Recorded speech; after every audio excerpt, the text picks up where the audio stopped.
नाज़रीन अस्सलाम वालेकुम। नाज़रीन 92 न्यूज़ के प्रोग्राम हार्ट टॉक के साथ मोहित फिज़ा आपकी खिदमत में हाज़िर है। जैसा कि आप पाकिस्तानी सियासत को देख रहे हैं, मिनी बजट के हवाले से अपोजिशन की जमातें और ख़ुद हुकूमत के जो एलाइज़ हैं वो खासे मुत्तहद नज़र आते हैं।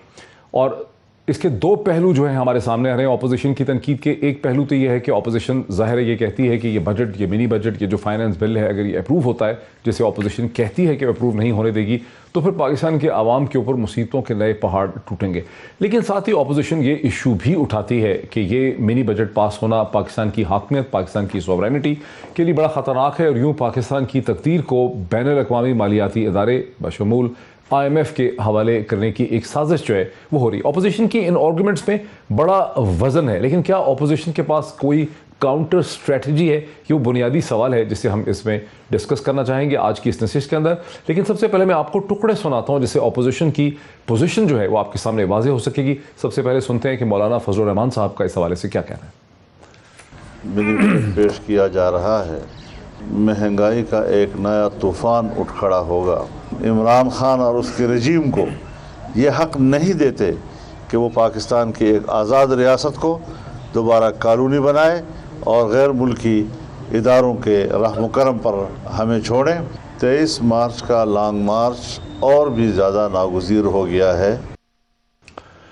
मौलाना की बात में वजन भी है और मौलाना की बात में तजाद भी है। वजन इस हद तक है कि पाकिस्तान एक दोबारा से एक नो आबादी कॉलोनी बन सकता है। ये बजट जो है इससे आवाम पे बहुत मुसीबतें होगी, महंगाई में बहुत इजाफा होगा। लेकिन साथ ही मौलाना 23 मार्च की तरफ इशारा करते हैं, यानी इसके अंदर ही एक असम्पशन है कि शायद मिनी बजट को रोकने की जो कोशिशें हैं वो उसमें मौलाना को खुद एहतमाद नहीं है कि उसमें कामयाबी हासिल हो सकेगी। वो मसलसल 23 मार्च की जो बहुत दूर है, क्योंकि आज अभी 12 जनवरी। ज़रा शहबाज शरीफ साहब ने जो लीडर ऑफ द अपोजिशन है उन्होंने क्या कहा इस हवाले से, वो भी सुन लेते हैं। मिनी बजट के हवाले से जो एक नया तूफ़ान आने वाला है, मैंने 74 साल में इससे ज़्यादा PTI से ज़्यादा लागर, नालायक, इनकॉम्पिटेंट और करप्ट हुकूमत नहीं देखी। वक्त आ गया है कि तमाम आइनी, कानूनी और सियासी जो हथियार हैं उसको इस्तेमाल किया जाए। तरीके के हवाले से बात हुई है, आप क्या कहेंगे? PDM का जो अगला सरबराह इजलास होगा उसमें ये बतौर एजेंडा आइटम होगी बात। अच्छा, अब शहबाज शरीफ साहब की बात ज़्यादा उसमें एक निपी तुली बात है, लेकिन मिनी बजट तो अभी पेश हो चुका है नेशनल असेंबली में। 12 जनवरी है, उस पर डिबेट शुरू हो चुकी है। शहबाज शरीफ साहब भी आगे की बात करते हैं। सो हमें दो पहलू यहाँ नज़र आते हैं, हुकूमत की गैर मकबूलियत लेकिन अपोजिशन का अपना एक एजेंडा। किस हद तक अपोजिशन मिनी बजट को रोकना चाह रही है, किस हद तक अपोजिशन हुकूमत को गंदा करना चाह रही है या उसे हटाना चाह रही है, ये दो बुनियादी सवाल हैं जिनको लेकर हम चलेंगे। और फिर हुकूमत के इत्तेहादी जो हैं, जिनके कदम लड़खड़ाते नज़र आते हैं, वो क्या हासिल करना चाह रहे हैं? क्या वो मज़ीद फ़ायदे और कंसेशन हासिल करना चाह रहे हैं या वाकई वो अब हुकूमत को हटाना चाह रहे हैं? ये तीन किस्म के सवाल मेरे सामने। बहुत ही डिस्टिंग्विश पैनल मेरे साथ है। मेरे साथ मज़हर अब्बास साहब है, पाकिस्तान के मुमताज़ पोलिटिकल एनालिस्ट है, एक से ज़्यादा दफ़ा PFUJ के Pakistan federal union of journalist के सेक्रेटरी जनरल रह चुके हैं, बहुत एक्टिव, बहुत मुतारिक कॉलमनिस्ट भी हैं। A very warm welcome to him. Arif Hameed Bhatti साहब पाकिस्तान के मुमताज़ सीनियर इन्वेस्टिगेटिव जर्नलिस्ट हैं, कॉलमनिस्ट हैं। आप इनकी शख्सियत से बहुत आप मुतारिफ हैं, टेलीविज़न चैनल के भी के हवाले से भी उसको भी हेड करते हैं। Very warm welcome to him as well. Awais Tauheed साहब इंटरनेशनली सेलिब्रेटेड जर्नलिस्ट हैं, राइटर हैं, एक से ज़्यादा टेलीविज़न चैनल ARY को, दुनिया के ऑपरेशंस को, उसकी न्यूज़ ऑपरेशंस को हेड कर चुके हैं। इंटरनेशनल मीडिया के लिए, CS मॉनिटर के लिए, वॉल स्ट्रीट जर्नल के लिए, BBC के लिए लिखते रहे, गार्डियन में इनके भी लिखते हैं। Very warm welcome to him as well. तो एक बहुत डिस्टिंग्विश ब्रेनी किस्म का पैनल है। और सवाल मेरा जो है वो ये है, सबसे पहले अगर हम इसको शुरू कर सकें, आरिफ हमीद भट्टी साहब, आपको क्या समझ आती है? ये जो दोनों मैंने आपको टुकड़े भी सुनाए, जाहिर है, और टुकड़े ही सुना नहीं रहा, आप खुद भी वाकिफ़ है कि क्या बहस इस वक्त हो रही है। अपोजिशन मिनी बजट का रास्ता रोकना चाहती है, हुकूमत को हटाना चाहती है, या महज इतने जख्म लगाना चाहती है कि हुकूमत ज़्यादा से ज़्यादा गंदी हो? इसके अलावा क्या करना चाह रही? बिस्मिल्लाहिर्रहमानिर्रहीम। अपोजिशन मेरे ख्याल में अपोजिशन की रजामंदी से बजट मंजूर होगा। पंजाबी च कहते ना, मारे नालो डराया चंगा, डराए नालो घसीटिया चंगा। अपोजिशन इस बजट की मंजूरी के लिए जुबान दे चुकी है। शोर शराबा रहेगा, असम्बली में गिलास चलेंगे, बोतलें चलेंगी या कागज़ चलेंगे, जो मर्जी होगा। क्योंकि देखें, ये जो बजट है ना, ये IMF से शराइत मुकम्मल हो चुकी है। अगर IMF पैसे नहीं देता और दोबारा जाता है तो IMF इससे ज़्यादा सख्त शराइत आयद करेगा। ये बजट मंजूर कराना हुकूमत से ज़्यादा किसी और की मजबूरी है। तो मेरी अपनी राय है, हो सकता है बज़ाहिर तो इत्तेहादी भी कह रहे हैं कि आज MQM ने अपने खदशात का इजहार किया, चंद रोज़ कबल भी उन्होंने किया, काफ लीग भी कहती है, लेकिन मेरा ख्याल है ये अपोजिशन खूब अपना मंजन बेचेगी और एंड पे बाद में जो महंगाई का होगा उसके असरात भी यकीनन मौजूदा हुकूमत पर पड़ेंगे कि देखें, हम तो पहले कह रहे थे मिनी बजट मंजूर नहीं होना चाहिए, इन्होंने ज़बरदस्ती फ़ोन करवा के कर लिया। आज ख्वाजा आसफ भी गालबन यही कह रहे थे कि फ़ोन आ रहे हैं।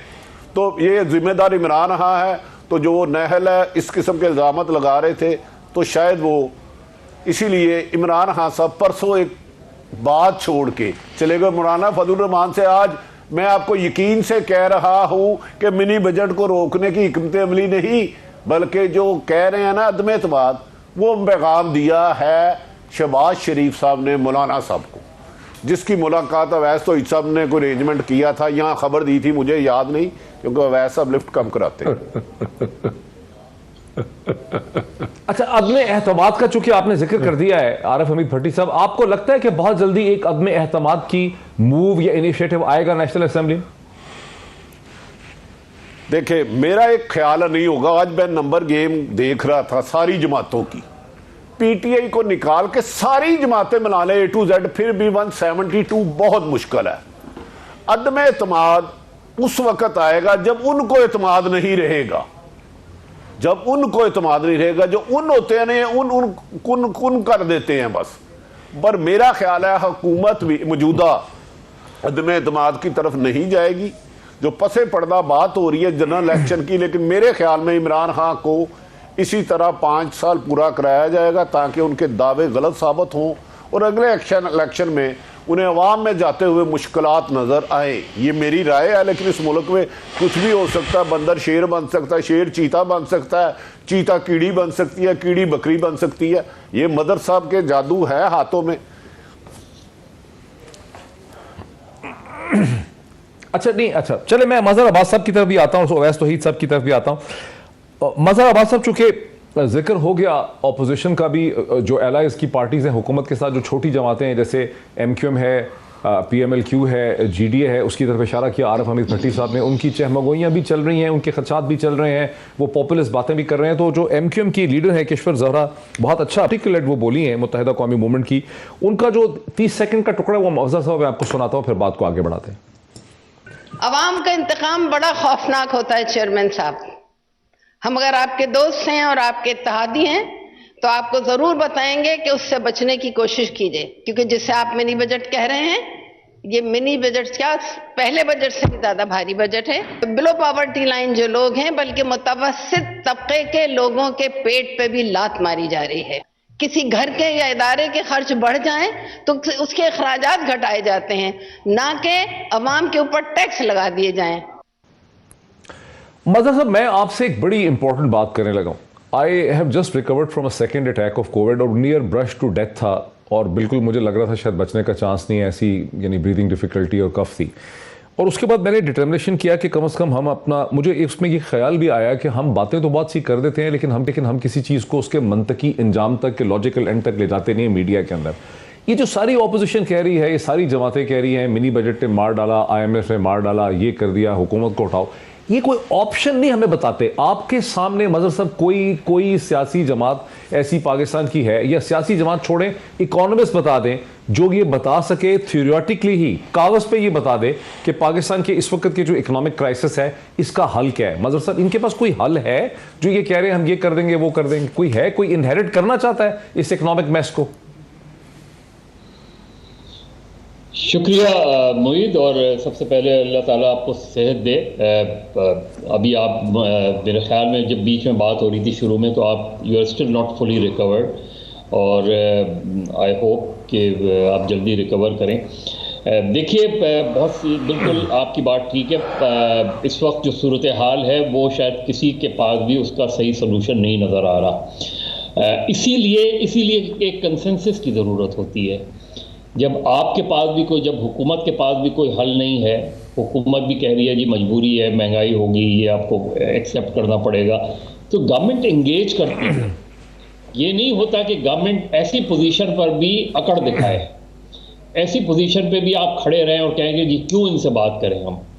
ये कभी भी नहीं होता क्योंकि मुल्क से ज़्यादा अहम कोई बात नहीं होती। अगर आपको ये पता है, ये रियलाइजेशन है आपको कि इस वक्त सीरियस इकोनॉमिक क्राइसिस है, तो आप इंगेज करते हैं ताकि इख्तलाफात कम से कम हो, इत्तेफाक राय ज़्यादा हो। यहाँ हो क्या रहा है, अभी आपने किश्वर ज़हरा साहिबा का दिखाया, MQM पाकिस्तान ऐसे में नहीं सपोर्ट करेगी। MQM पाकिस्तान के लिए बहुत मुश्किल हो जाएगा, PMLQ के लिए बहुत मुश्किल हो जाएगा, खुद PTI के अपने लोगों के लिए बहुत मुश्किल हो जाएगा। वो कहते हैं कि हम कॉन्स्टिट्यूंसी में कैसे जाएंगे, हमें लोग कहेंगे, लोग ये एक्सप्लेनेशन हमसे नहीं मांगेंगे, ये नहीं कहेंगे। अच्छा, अगर ये सपोर्ट नहीं करेंगे, अगर आपकी बात, आपका एनालिसिस सही है कि MQM और PMLQ जो हैं वो फाइनेंस बिल को सपोर्ट नहीं करेंगे और हुकूमत इस फाइनेंस बिल को, जिसे उर्फे आम में मनी बजट कहा जाता है, इसको पास नहीं करवा पाएगी, जिसके अंदर IMF की शिकें हैं। ये कंडीशनैलिटीज जो हैं, स्टेट बैंक के गवर्नर की ऑटोनॉमी, स्टेट बैंक के गवर्नर की तनख्वाह, उनकी ताकतें, उनकी पावर्स, वो सब चीजें इस मिनी बजट के अंदर हैं। अगर इसे हुकूमत मंजूर नहीं करा पाएगी तो फिर क्या होगा? हुकूमत फॉल कर जाएगी, फिर नो कॉन्फिडेंस वोट आ जाएगा, फिर क्या होगा? फिर व्हाट्स द वे फॉरवर्ड? देखिए अलाइज क्या कह रहे हैं, छोड़े ऑपोजिशन का। ऑपोजिशन तो चाहती है कि आप एक गवर्नमेंट एक डिफिकल्ट पोजीशन में आए।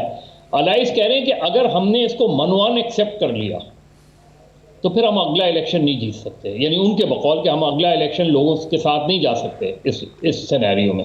तो आप कुछ चीज़ों की यकीन दहानी कराएं, कुछ चीज़ों को इससे निकालें, उसके बाद हम इसे सपोर्ट कर सकते हैं। मसलन क्या? मसलन क्या?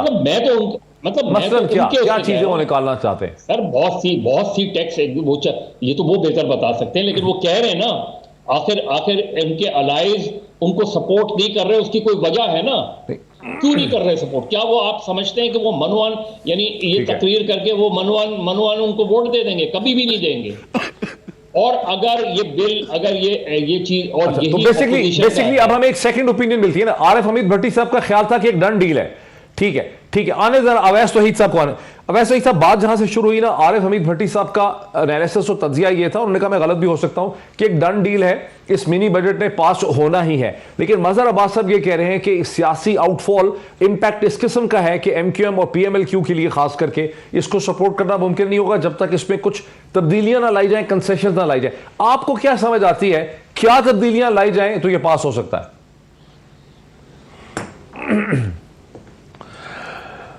देखिए डॉक्टर मुश्ताक साहब, एक तो best wishes for your health. I saw your tweet as well जब आप ऑन बोर्ड हो रहे थे फ्लाइट पे।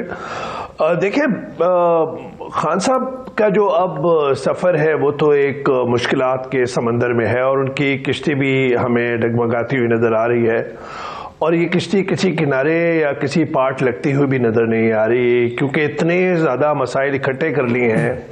एरोगेंस का मसला है, सियासी अदम इस्तेहकाम है, और इस वक्त अपोजिशन जो बहुत ही वीक विकेट पे है और बहुत ही बिखरी हुई है, वो हमें एक कमज़ोर विकेट, मजबूत विकेट पे नज़र आ रही है, उनकी कमबैक नज़र आ रही है। तो मुझे लगता है कि खान साहब के जो कमबैक है वो बहुत ही ज़्यादा डिफ़िकल्ट है, और उनके लिए अगला जो 1.5 साल है उसके अंदर क्या बयानियाँ लेके वो अगले इलेक्शन में जाएंगे। मैं भट्टी साहब के जो तजिया है उसके करीब ही मैं समझता हूँ कि मिनी बजट भी हो जाएगा, और फिर लेकिन ये मसले क्वार्टरली बेसिस पर होंगे। डॉक्टर मोई साहब, हमने या ऐसा एक्सपेक्ट तो नहीं किया था, या इनको जो वोट दिए थे तहरीक इंसाफ को, वो क्वार्टरली बेसिस पे जिंदा रहने के लिए तो नहीं दिए थे कि रियासत और मुल्क को आप हर 3 महीने के बाद रहे। अब वज़ीर आज़म साहब कह रहे हैं कि 3 महीने बहुत अहम है। क्या अहम है? मिनी बजट हो जाएगा, मिनी बजट के बाद फिर अगला बजट आ जाएगा, फिर इनके पास IMF की सख्त शराइत हैं। ये क्या पीछे बैक ट्रैक क्या करेंगे? 17% GST करेंगे, वो नहीं कर सकते। क्या ये जो स्टेट बैंक को इकोनॉमी इतनी दे दी है कि इतना ताकतवर खुद मुख्तार हो गया है, क्या वो वापस ले लेंगे? कहाँ तक ये बैक ट्रैक करेंगे? इनके फॉरेस्ट रिजर्व देखिए, इनकी इकोनॉमी की जो सेहत है, इसका ये मतलब नहीं है कि सारे मसाइल की जो जड़ है वो खान साहब की हुकूमत है। माजी के बहुत सारे मसाइल इनके कंधे पे लेके चले हैं, लेकिन इतना ज़्यादा प्रॉब्लम है कि देखिए, एक तो खान साहब की हुकूमत को अब जो भी काम करना है वो अपने कंधों पर करना है, और कहीं से कंधे मुझे नहीं लगता कि इनको होंगे। एक वर्किंग रिलेशनशिप रहेगा। हमने माजी में देखा था, खुल के बात कर लेते हैं कि मुझे नहीं लगता कि एस्टैब्लिशमेंट के कंधे अब इनको अवेलेबल होंगे अक्टूबर के एपिसोड के बाद। तो मुझे नहीं लगता कि एस्टैब्लिशमेंट के साथ वो वाले ताल्लुकात रिस्टोर हो सकते हैं। वर्किंग रिलेशनशिप बिल्कुल हो सकता है, लेकिन एक जगह पे दरार तो आ गई है। दूसरा इनका मसला ये होगा कि इनके गवर्नेंस के मसाइल हैं, इनकी इकोनॉमी का मसाइल है। मुझे नहीं लगता कि MKM और काफ लीग जो है वो एकदम इनसे हाथ छोड़ देंगे और मिनी बजट पे भी इनको नहीं देंगे। बहुत ज़्यादा इनको घसीटेंगे और इनको रगे देंगे और इन पे ताने तिशने देंगे, स्टेटमेंट्स देंगे। लोकल बॉडीज़ हैं, देखिए अब मौलाना फजल रहमान साहब भी स्टेक होल्डर हो गए हैं। एक तो बात वही साहब ये हमारी समझ में आ गई, चाहे छोटे स्केल पे उन्होंने शिकस्त दी खान साहब की तहरीक इंसाफ को, KP के अंदर उनके होम ग्राउंड पे शिकस्त दे दी। अब दूसरा जो फेज होगा वो मानसेरा, हजारा, कोहिस्तान, ये सारा नून लीग और ट्रेडिशनली JUI का यहाँ पे समझा जाता है वोट बैंक। फिर पंजाब के अंदर आ जाइए, पंजाब के अंदर नून लीग लोकल बॉडीज करेगी। बाई इलेक्शंस में हार का पहले ही बोझ है, तो इसका मतलब यह है कि परसेप्शन बनता जा रहा है कि ये एक नाकाम हुकूमत है। तो ये परसेप्शन को इरेज करने के लिए खान साहब के पास कोई जादू की छड़ी, और वो जादू की छड़ी पे वो जादू कहाँ से आए, स्पेल कौन करेगा? जो स्पेल करते हैं वो भी मुझे नहीं लगता कि वो स्पेल करने के मूड में है। वो कहते हैं अब जो आपके मसाइल है आप मसाइल अपने साथ लेके चले। तो मुझे ये लगता है कि नून लीग मुझे नहीं लगता कि अदम एतमाद तहरीक लाएगी। अदम एतमाद तहरीक अगर ले आई और उसमें नाकाम हो गई तो फिर तो 1.5 साल एस्टैब्लिशमेंट के साथ भी रगड़ा खाएगी अपोजिशन, और आगे कोई फ्यूचर भी नहीं होगा। तो इसका मतलब यह है कि हर एक सियासी तौर पे एक ब्रेक में ले लो, पे है। एक ब्रेक में मुझे ऐसा लगता है, एक ब्रेक में ले तक की डिस्कशन को अगर हम सम अप करें, जहां से आरिफ हमीद भट्टी साहब ने शुरू किया, मजहर अब्बास साहब ने उसमें एडिशन की, फिर हम अवैस तौहीद साहब की तरफ आए कि तमाम चीज़ों का ऑपोजिशन हो या और फोर्सेस हो या बैन अल-अक़वामी ताकतें हो, मकसद यह है कि इमरान खान हुकूमत को ज़ख्म पे ज़ख्म लगाए जाएं, उसको नालायक साबित किया जाए और उसकी सूरत हाल ऐसी कर दी जाए कि उसके पास कोई जवाज़ ही ना रह सके अगले इलेक्शन में किसी भी चीज़ को क्लेम करने के लिए। तो फिर मकसद है क्या होगा, कैसे आगे चलेगी बात, इस पर मजीद बात करते हैं एक ब्रेक के बाद। नाज़रीन वेलकम बैक। अगर बारियों के हिसाब से चलें तो मुझे फौरी तौर पे आरिफ हमीद भट्टी साहब के पास जाना चाहिए, लेकिन इससे पहले कि मैं आरिफ हमीद भट्टी साहब के पास जाऊं, मैं फिर जाना चाहता हूं अवैस तौहीद साहब के पास। अवैस तौहीद साहब, आपके पास आने की वजह यह है कि पाकिस्तान के मीडिया में तो आपने खैर जो कुछ किया, आप ऑपरेशन हेड करते रहे न्यूज़ के, ARY में, दुनिया में, वो सब कुछ आपने किया और आपकी अपनी एक प्रोफाइल है। लेकिन जिस वजह से मैं आपके पास आ रहा हूँ दोबारा, वो वजह यह है कि आपने इंटरनेशनल मीडिया के लिए बहुत लिखा है। आपने दुनिया की prestigious economic publication the best in the world, wall street journal के लिए आपने लिखा, आपने टाइम्स ऑफ लंदन के लिए लिखा, आपने CS मॉनिटर के लिए लिखा, एजेंसी फ्रांस AFP से आपका ताल्लुक रहा, BBC के लिए आप काम करते रहे। अब मेरा आपसे सवाल ये है कि हम जब बात करते हैं पाकिस्तान की मैशियत की, तो हम उसके डोमेस्टिक पहलुओं को, गवर्नेंस और सब चीज़ों पर गौर करते हैं। मैं जैसे आपने भी जिक्र किया, मैं बाहर से आया हूँ, फंसा हुआ था 10-12 दिन, तो बाहर से एक डिफरेंट पर्सपेक्टिव मिलता है। मुझे ऐसा लगता है कि जो इंटरनेशनल फाइनेंशियल आर्किटेक्चर है ग्लोब का, दुनिया का, जिसको अमेरिका कंट्रोल करता है, और IMF और ब्रेटन वुड इंस्टीट्यूशन बनाए गए थे कि जब मुल्कों को माशी प्रॉब्लम हो तो उनको ब्रीदिंग स्पेस दें, ताकि उनके यहाँ पॉलिटिकल टर्बुलेंस ना हो, ताकि वहाँ रेवोल्यूशंस ना आए, वहाँ पॉलिटिकल मेल्टडाउन ना हो। पाकिस्तान के केस में 2018 से मसलसल इंटरनेशनल मॉनेटरी फंड अपनी पॉलिसीज के जरिए और अभी भी जो ये मिनी बजट है ये इंश्योर कर रहा है कि पाकिस्तान में पॉलिटिकल एजिटेशन पैदा हो, पाकिस्तान में पॉलिटिकल टर्बुलेंस हो, पाकिस्तान की गवर्नमेंट ज्यादा से ज्यादा गैर मकबूल हो और सियासी हालात उसके हाथ से बाहर हो जाएं। इस पे मैं चाहता हूं कि इससे तो फिर ऐसा लगता है कि जो इंटरनेशनल फाइनेंशियल ढांचा है वो चाहता है कि ये जो गवर्नमेंट है इसको बाहर निकाला जाए। क्या कहेंगे आप? देखिए मोहित साहब, इसमें तो कोई दो राय हो ही नहीं सकती कि IMF, वर्ल्ड बैंक और इवन हमने 9/11 के बाद UN के बहुत सारे जो उनके जो किरदार देखा हमने, उस पर एक इन्फ्लुएंस देखा हमने बहुत ज़्यादा अमेरिका का, सुपर पावर का, और वो हमें उसकी झलक अभी भी नज़र आती है कि जब कंडीशंस हम देखते हैं IMF के, वर्ल्ड बैंक की। और इस दफ़ा जो सबसे बड़ा चैलेंज लगता है मोहित साहब हमें, जो फॉरेन पॉलिसी में होगा और इस हुकूमत को भी होगा और हमारी रियासत को भी होगा, कि अमेरिका और यानी कि वाशिंगटन और बीजिंग के दरमियान एक बैलेंस कायम करना कि किस तरीके से हम दोनों को साथ लेके चल सकते हैं। क्योंकि अमेरिका का मुझे लगता है, जो व्हाट आई नो ऑफ, जो मेरी अंडरस्टैंडिंग थोड़ी बहुत है मोहित साहब, उससे लगता यह है कि अमेरिका का जो एक वन लाइनर अगर हम देखें, अपने अवाम को बताना चाहें, वो कहते हैं कि चाइना के साथ आप डिस्टेंस कर लें। चाइना के साथ डिस्टेंस कर लें तो आपके साथ तो हमारा ट्रस्ट का रिश्ता नहीं रहा है, लेकिन साथ में हमें, चूंकि हम इकोनॉमिकली नहीं है हम स्टेबल, तो हम हमारी फॉरेन पॉलिसी भी बदकिस्मती से किस तरह सॉवरेन हो सकती है, तो अमेरिका के साथ भी एक विंडो हमें रखनी है। तो ये जो बैलेंसिंग एक्ट है, आई थिंक कि ये हमें इसकी झलक बहुत नजर आती है। आप देखिए कि एक खुशाइन बात होगी, लेकिन वो एक पोलिटिसाइज होता मामला नजर आता है, वो है रेकॉर्ड एक्ट का मसला, जिसपे हमने जुडिशियल एक्टिविज्म के जरिए 5.8 बिलियन का जो हमें एक थप्पड़ लगा था, जो हमारे पास फॉरेस्ट रिजर्व इतने नहीं है, हमारे पास इतने पैसे नहीं है, और हमें फाइन जो लगा, तो उसका एक जो मुझे इत्तला है और आपको भी होगा, उसका एक settlement, out of court settlement होता नजर आ रहा है बैरक गोल्ड के साथ, जो एक कैनेडियन फार्म है। अब उसमें फिर नेशनलिस्ट फोर्सेस बलूचिस्तान की जो है वो आड़े आ रही हैं। भाई आप जो है NFC के उसमें आप बिल्कुल हकदार लेती हैं, 18th अमेंडमेंट के बाद आप अपना हक मांगती हैं। अब अगर उसका कोई मामला सेटल हो रहा है तो आपको बुरा लग रहा है, चाहे सरदार अख्तर मेंगल साहब हों, चाहे डॉक्टर मालिक साहब हों, ये सारे लोग पावर में रहे हैं और इनके जमाने में मुख्तलिफ मुआहदे होते रहे हैं। तो कहने का मकसद ये है कि आपके पास विंडो है, इनको हकीकतों का पता भी है, बिलियंस ऑफ डॉलर्स का वो ट्रेजर है, वो ट्रेजर है $100 of billion का डॉलर्स का। और एक तरफ अगर नॉर्थ अमेरिकन कंपनी वहां पर होगी और दूसरी तरफ चाइना होगी, तो इसका मतलब है कि हम एक बड़ा पॉजिटिव मैसेज भेजेंगे फॉरेन इन्वेस्टर्स को। तो अगर आप अपने मसाइल में, लेकिन उसको भी लोग होने नहीं दे रहे। अच्छा, आप जरा रुकिए यहाँ पे, ठीक है, हाँ ठीक है, बिल्कुल सही है। मुझे जरा इसी, आप RFME भट्टी साहब, एक आम आदमी, आप हों या मैं हूं या और लोग हों, जो वो तो अंडे, टमाटर, आलू की कीमत में, शुगर की कीमत में, पाम ऑयल की कीमत में, तेल की कीमत में फंसा हुआ है। जो इसकी लार्जर डायमेंशन है, इसका जिक्र मैंने इसलिए किया कि मैं अभी इसको दोबारा पढ़ रहा था, रिन्यू कर रहा था।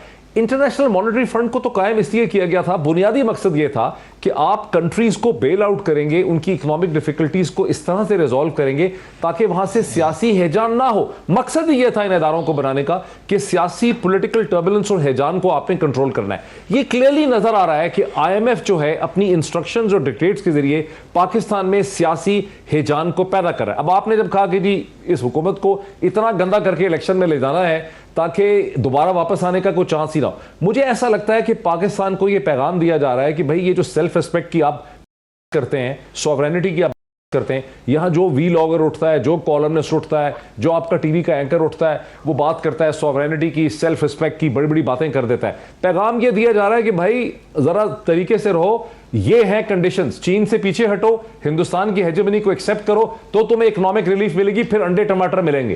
क्या कहेंगे आप? डॉक्टर साहब, आपने खुद ही कूजे में दरिया बंद कर दिया है। IMF के पास जितने भी ममालिक जाते हैं, कितने निकलते हैं खुशहाल होकर। एक तो उनकी भी जरा गेम देख लें, तो दूसरी तरफ ये जो आपने फरमाया, वजीर आज़म इमरान खान ने एक इनकार किया था कि एयरबेस नहीं देंगे, अमेरिका को। उसके बाद आप देख लें फैटफ में आपने तमाम शराइत पूरी की तकरीबन कमो बेशतर सारी। उसके बाद अफगानिस्तान से अमेरिकन फौज का इनखला होता है, वो बगैर बताए भाग जाते हैं। तो IMF किसका मुलाज़म है ज़ाती, वो किसके इशारों पे चलता है? अमेरिका के। इसमें तो दो राय है ही कोई नहीं।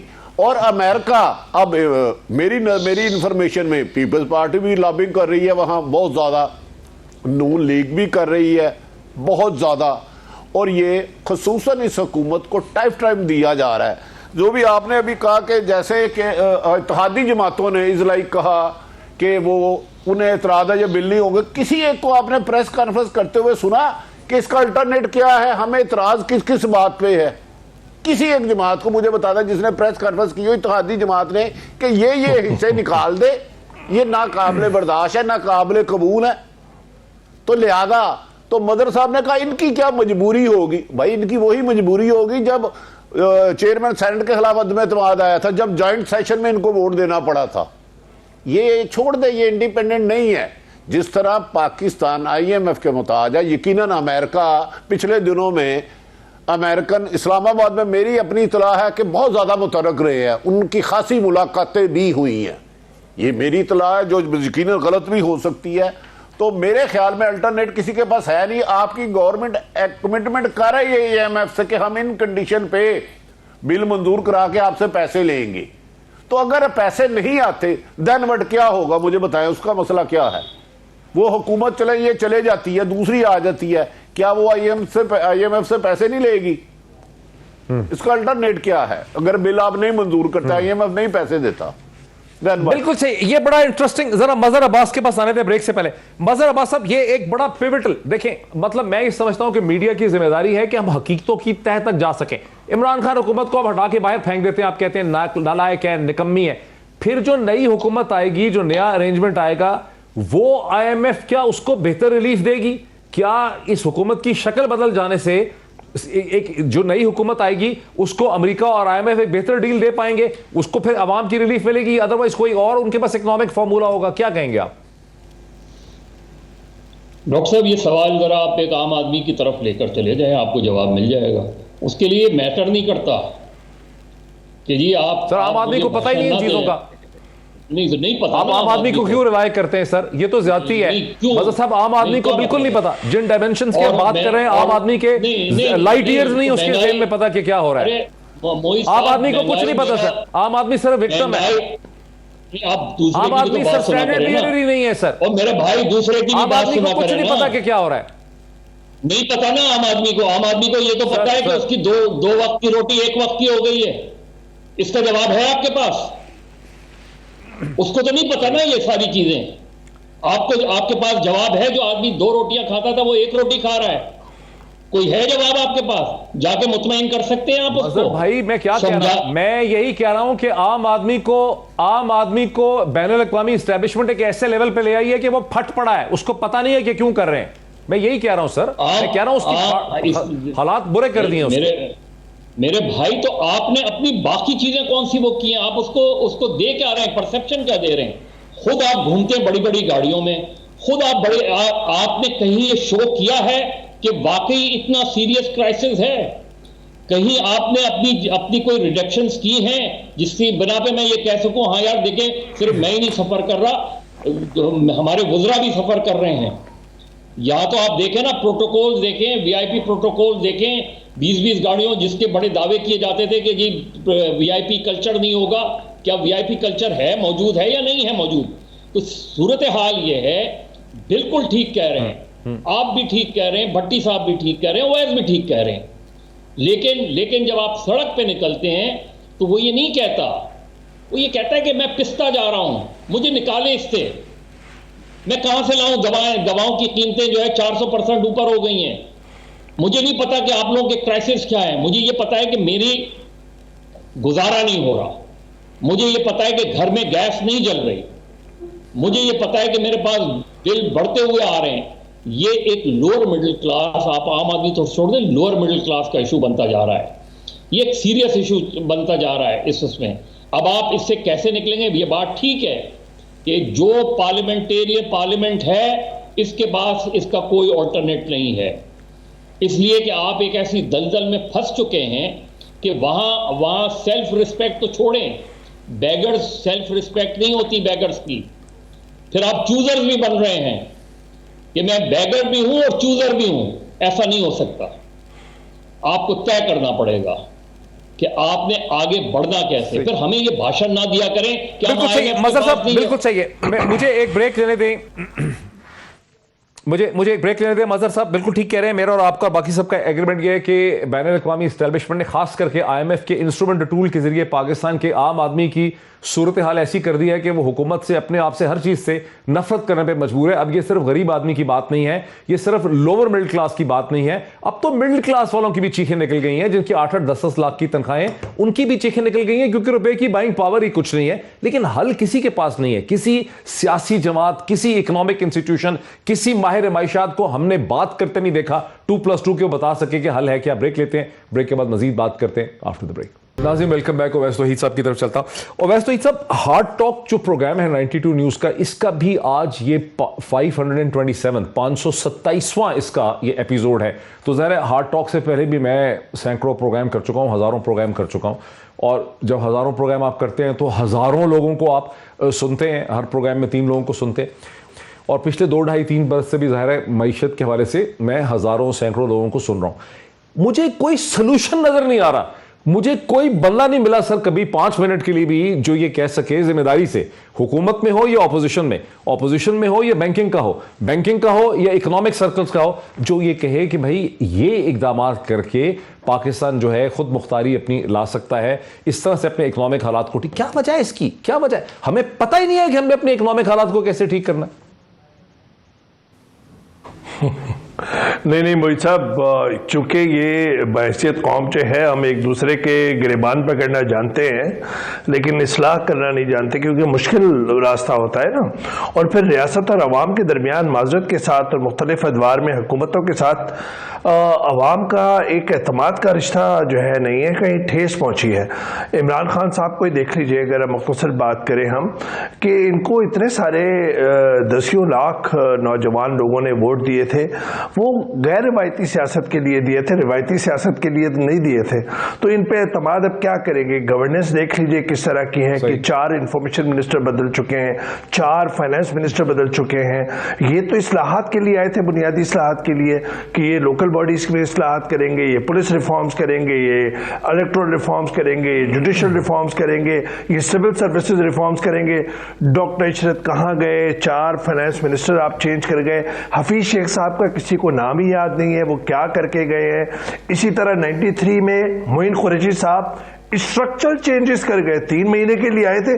कभी आपने दुनिया में कोई सुना कि केयर टेकर एक आया हो ब्रीफ केस के साथ बाहर से और वो स्ट्रक्चरल चेंजेस करके चला गया? शौकत अजीज साहब जो हैं वो प्राइम मिनिस्टर रहे और वो यहां पे इतना बिगाड़ करके चले गए। ये रेकॉर्डिक का उन्होंने जाम यूसुफ को फोन पे हिदायत दी थी, जिसके बाद जो है वो नल एंड वॉइड करार दिया। उसके बाद यहां से क्या करके गए, किधर है, किसके सामने एहतसाब हो गए? तो जब रियासत के अंदर दोहरा एक एहतसाब हो, दोहरा इंसाफ हो, दोहरे जो मेयार हो, तो उसके अंदर करेक्टनेस की जो है वो रहती है मसला। आप देख लीजिए, आज कह दे कि गाड़ियां बंद करें, साइकिलों पे सवार करें, साइकिलों पे सवारी करें, लोगों को एतमाद होगा तो करेंगे ना। तो कहने का मकसद ये है कि ये तो सारे एरिस्टोटल्स बने हुए हैं इस वक्त जो वुज़रा या मुशीरान है, माजी में भी इसी तरीके से था। इकोनॉमिक्स के आपको धड़ाधड़ वो देंगे, आसान अल्फाज में खान साहब आए, कौम से खिताब करें, बोले कि जी IMF की सख्त शराइत है, ये है, मैं इस वजह से इसको मना करता हूं। और बाकर रजा साहब ने जो इंटरेस्ट रेट इतना बढ़ाया था, मैं उनको भी यहां से खुद मुख्तारी नहीं दे रहा, ये मैं कर रहा हूं। मैंने ये 6 हफीज पाशा साहब, डॉक्टर अशफाक, फला उनके साथ, अच्छा, फिर उसके बाद क्या होगा? 3 रोज ये मशवरा किया और फिर उसके बाद बाकिर साहब IMF के मुलाजिम थे। नहीं सर, ठहरे ना, रजा बाकिर साहब IMF के मुलाजिम थे, कंट्री मैनेजर, कंट्री हेड थे इजिप्ट में, उनको लाके पाकिस्तान का स्टेट बैंक का गवर्नर बना दिया। ये गालिबन दुनिया की तारीख में अनप्रेसिडेंटेड किस्म की चीज जो है किसी ने करवा दी। मेरा नहीं ख्याल कि दुनिया के किसी और मुल्क पे ऐसा हुआ होगा कि IMF का एक मुल्क का कंट्री हेड हो, उसको उस मुल्क की IMF के साथ नेगोशिएशन करने के लिए उसको स्टेट बैंक का गवर्नर लगा दें। सो उनकी तनख्वाह भी बहुत ज्यादा कर रहे हैं, उनके लिए एक पर्सन स्पेसिफिक ऑटोनॉमी का बिल जो है वो पास करवा दिया IMF ने। ये सब चीजें तो हमें सामने नजर आ रही है ना।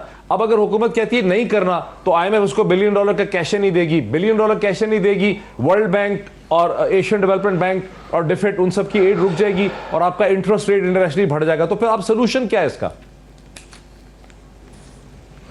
देखिए, सोल्यूशन तो लॉन्ग टर्म ही होता है ना। सोल्यूशन तो कौमों का 25 साल का होता है, 10 साल का होता है, 15 साल का होता है।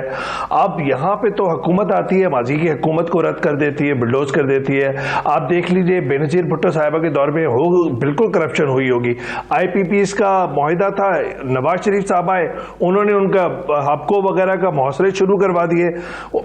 उन्होंने नवाज शरीफ साहब ने महंगे सौदा किया LNG वगैरह का, उसके बाद इन्होंने उनको रगेत दिया तो LNG गायब हो गई। कराची के अंदर गैस, तो इसका मतलब है कि आपकी मैनेजमेंट ठीक नहीं है। आप एडहॉक बेसिस पे जिंदा रहना चाह रहे हैं। कौमें एडहॉक बेसिस पे जिंदा नहीं रहती। भट्टी साहब देखिए ना, भट्टी साहब देखिए, अवैध तो ही सब जिंदा रहती है। भट्टी साहब ठीक है, भट्टी साहब आने दे जरा, भट्टी साहब को आने दे। भट्टी साहब जब अवैध तौहीद साहब ये कहते हैं ना कि प्राइम मिनिस्टर आके ही कहे कि मैं ये डिक्टेट्स IMF के नहीं मानता, ये वो फिर वही पाकिस्तानी सोच है कि हमें सेल्फ रिस्पेक्टिंग होना होगा। जब हम सेल्फ रिस्पेक्टिंग हो जाएंगे तो अल्लाह ताला की मदद आ जाएगी। क्या कहेंगे आप? देखें डॉक्टर साहब, जब भी कोई कौम जिसे गुलामी की आदत हो, माजी में सुपर पावरें उसे गुलामों की तरह चलाती हो, इंडिपेंडेंट होने की कोशिश करे तो उसे स्क्रू करना एक नेचुरल सी बात नजर आती है। लेकिन मैं समझता हूँ वैसे ने बड़ी माकूल बात की है। प्राइम मिनिस्टर ऑफ पाकिस्तान को आके बताना चाहिए कि ये इस वक्त मुल्क की माशी इकॉनमी सूरत हाल है, अगर मैंने ये फैसला ना किया उसके ये साइड इफेक्ट आएंगे, ये किया तो उसके ये नताइज है। अदरवाइज ये हकीकत आपको हुक्मरानों को सच बोलने की आदत डालना होगी। क्यों आप इलेक्शन से पहले कहते हैं मैं IMF के पास नहीं जाऊंगा, बिजली पेट्रोल और गैस की कीमत बढ़े तो उसका फलां आदमी फलां होगा। आपको किसी भी मुल्क को तरक्की करने के लिए उसकी पॉलिसियों में तसलसल लाजमी है। इधर जब आप 3.5 साल मुखालिफिन को कुचलने में लगा देंगे और मुल्क की आम शहरी के साथ किए हुए वादों की बजाय अलीट अशराफिया के लिए सिर्फ महदूद से वसाइल लाकर उन्हें खुश करने की कोशिश करेंगे तो फिर आपकी 95% पॉपुलेशन नाराज होगी। इसके लिए मेरा ख्याल है PM साहब को जो अवैध साहब ने फरमाया है आगे बताना चाहिए, जी मुझे इस हालत में मुल्क मिला था, मैं क्या करता। ये कहते हैं ये डिफॉल्ट कर रहे हैं, वो कह रहे हैं इमरान खान साहब के जब मुझे मुल्क डिफॉल्ट है तो मुझे याद है 2008 में जब पीपल्स पार्टी आई तो इसहाक डार को फिनांस मिनिस्टर बनाया। उन्होंने चंद दिन बाद कह दिया ये तो मुल्क डिफॉल्ट होने वाला है। भाई मैं तो हम हुकूमत से अलग हो रहे हैं। खुदारा इस कौम के साथ सच बोले और अपने भी जो अखराजात है उसे कम करें। आज सिर्फ मैं आपको एक खबर दे देता हूं, मिनिस्टर इंक्वायर्स के बिल मंगवाए कितना आया बिजली का इस महीने, हजारों नहीं लाखों खानदानों की रोटी हो जाएगी। अपने अखराजात भी कम करे और साबित करे कि हमने जो कहा है। इधर ब्यूरोक्रेसी 22 ग्रेड का अफसर है और 20 कनाल के घर में रह रहा है, उसका बिल सरकार दे रही है, मैं और आप दे रहे हैं। इधर मैं एक टेलीफोन का कार्ड लेता हूं 38 रुपए पहले बिल कट जाता है। तो आपको ये बड़े स्टेप लेने हैं इस मुल्क को तरक्की के रास्ते पे डालने के लिए और अवाम को लूप में लेकर ले। मेरा ख्याल है इस तरह चलाकियों से लास्ट मेरे पास 2-2.5 मिनट है। मजहर अब्बास साहब आपने भी मैं अगर मोहित साहब एक जुमला कहूं, प्रोटोकॉल्स और खर्चे कम करने चाहिए। जी मजहर जी वो मजहर अब्बास साहब का वक्त ही खत्म हो जाएगा। मजहर अब्बास साहब एक तो आपने कहा प्रोटोकॉल कम करे, खर्चे कम करे, को और सजेशन आपकी है इस इमरान खान हुकूमत? देखिए डॉक्टर साहब, सीधी सी बात यह है जो पॉपुलर लीडर्स होते हैं ना वो अनपॉपुलर डिसीजंस की सलाहियत रखते हैं। बांग्लादेश नामंजूर वाली बात जो पूरा पाकिस्तान बांग्लादेश नामंजूर कहता था, जुल्फिकार अली भुट्टो ने पब्लिक मीटिंग में पाकिस्तान बांग्लादेश मंजूर की करारदाद पास करवा ली। जब पॉपुलर लीडर्स होते हैं ना, आप पॉपुलर लीडर बने, पॉपुलर लीडर होते हैं वो इन चीजों को, जब कौमी सलामती का मामला हो तो फिर आप अपने फरोही इख्तलाफात खत्म कर देते हैं। आप एक नेशनल एजेंडा बनाएं इकोनॉमिक का, उसमें आप ऑपोजिशन को ऑन बोर्ड लें, थे वो जिम्मेदार थे जो भी है, लेकिन इसमें अगर आप ऑपोजिशन को साथ मिला के पूरा पाकिस्तान एक ज़बान होगा तो आप इस क्राइसिस से निकल भी सकते हैं और इस क्राइसिस का हल भी निकाल सकते हैं, और अगर कोई मुसीबत आएगी तो मिलजुल के झेल भी सकते हैं। मैं मोहित साहब एक जुमला में कह रहा हूं कि इस पाकिस्तान के अंदर दो पाकिस्तान, जी, क्विक। मैंने कहा इस पाकिस्तान के अंदर अशराफिया और आम आदमी के जो दो पाकिस्तान एग्जिस्ट करते हैं उनका खात्मा होना चाहिए। ये डबल स्टैंडर्ड का खात्मा होना चाहिए, उसके बाद ही खुशहाली आपको हासिल हो सकती है। लेकिन प्रोग्राम का वक्त खत्म हो गया है। आप सबका बहुत शुक्रिया। मिनी बजट के ऊपर ऑपोजिशन की जो तनकीद है कि इससे पाकिस्तान की हाकमियत खतरे में पड़ती है, आवाम पे तूफान आएगा एक महंगाई का, दोनों बातें सही हैं, लेकिन ऑपोजिशन भी कोई हल नहीं बता पाती कि मिनी बजट नहीं तो फिर क्या, और मईशत को आगे कैसे चलना है और IMF के साथ डील करना कैसे है। आज इतना ही कि सारी बहस आपने देखी, फिर आपसे मुलाकात होती। बहुत शुक्रिया।